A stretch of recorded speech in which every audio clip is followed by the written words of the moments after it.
Peace and blessings to all of God's children on this Thursday afternoon.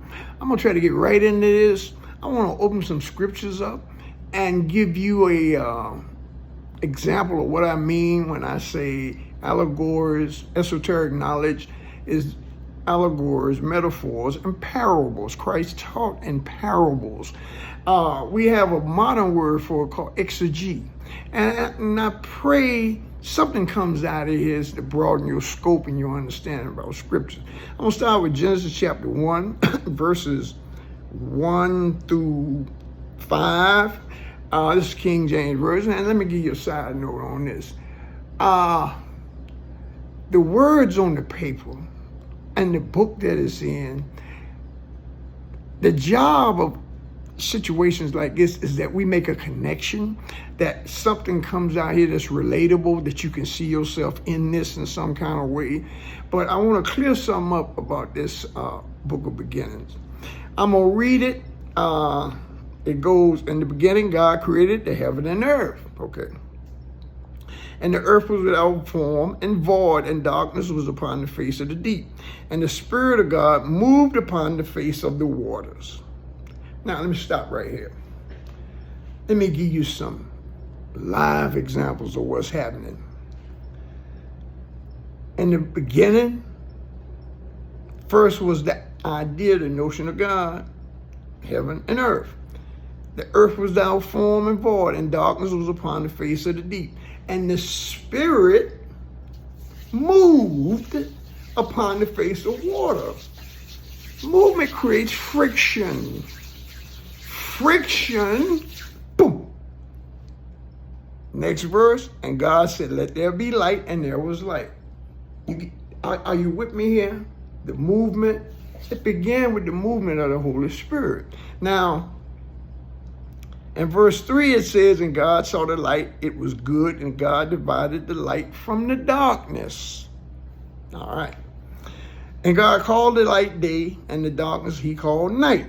And the evening and the morning were the first day. Now let's stop right here. These days here, this day here, is a day in God's time. The things hadn't been prepared to experience time and space as we know it. That happened later in verse 14. We're going to move to that when I finish here. Okay, it was nothing. God had an idea. It was a movement. Movement creates friction, and you know friction gives sparks, and sparks become light. Are you following me here? Okay. And God called the light day, and the darkness he called night, and the evening and the morning were the first day. Now, this is one of God's, the Creator's days. Some theologians speculate that that's 1,000 years. I don't want to get caught up in all that. I just want you to understand that this first light that he's talking about right here is the light that exists with darkness. And I give you this example of what I'm saying. Close your eyes, put your hands over your eyes. What is it that's telling you that you are seeing darkness? That's this light. This is the light of Christ, the Christos, the light of awareness, of consciousness that will show you darkness. Now, when we get down to verse 14, we're going to be dealing with lights in the firmament, stars, moon, and shit. All of those lights, Solomon decided that all things under the sun, those things create a shadow. This light here will actually give you a direct experience of it. What tells you that you're seeing darkness when you have your eyes covered up? It's no words. That's a sign. Now, as I move down to verse 14, you understand why I'm emphasizing a sign and why a sign is such an important symbol or object we must look for in scriptures or in life in general. Verse 14, chapter 1, verse 14, King James Version. And God said, let there be light in the firmament of the heaven to divide the day from the night. Not his time. He given us the instruments now for us to measure our time.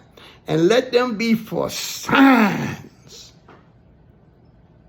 He sign. Everything that comes after this is up under signs. Signs are what prophets draw from. Signs is where your intuition operates to open your creative intelligence. It's through signs and symbols are for highly conscious people. Okay. Signs and for seasons and for days and years. Can't get it no plainer than that.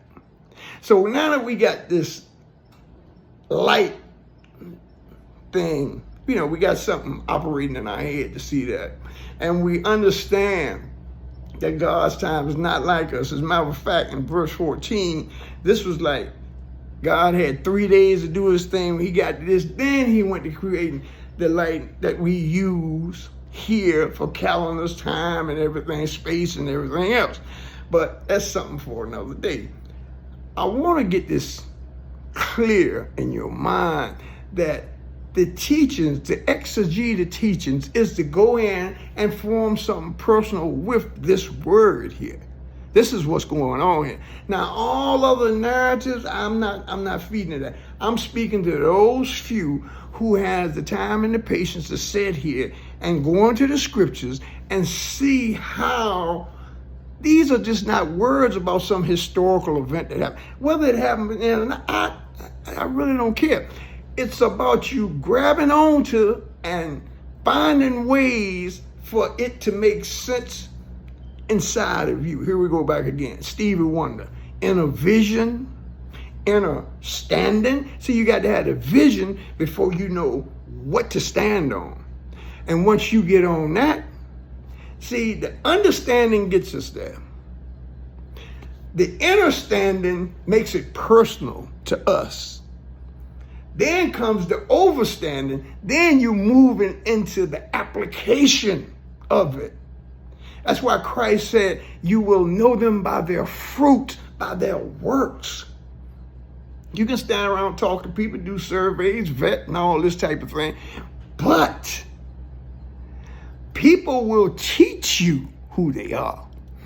I pray something came out of there that will bless you richly. Peace and blessings to all of God's children.